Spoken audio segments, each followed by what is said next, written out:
السلام علیکم دوستو، کیا حال ہے؟ امید ہے کہ سب لوگ خیریت سے ہوں گے۔ دوستو آج ہم بات کریں گے سدھو موسے والا کے قتل کے پیچھے کس کا ہاتھ ہے۔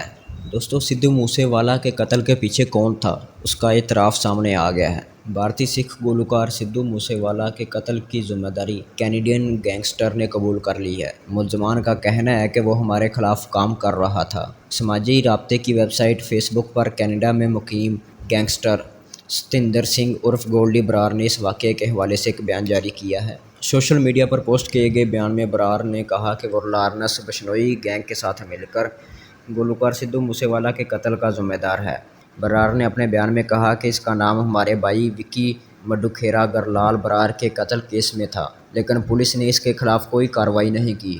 ہمارے بھائی انکیت باڈو کے انکاؤنٹر کے پیچھے بھی اسی کا ہاتھ تھا۔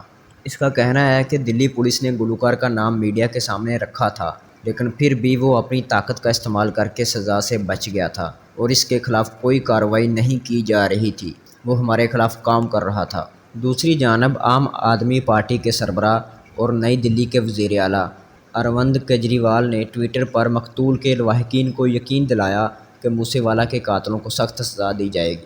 انہوں نے کہا کہ سدھو موسے والے کا قتل انتہائی افسوسناک واقعہ ہے۔ میں نے ابھی پنجاب کے وزیر اعلیٰ سے بات کی ہے۔ مجرموں کو سخت سے سخت سزا دی جائے گی۔ میں سب سے درخواست کرتا ہوں کہ وہ پرسکون رہیں اور امن کو برقرار رکھیں۔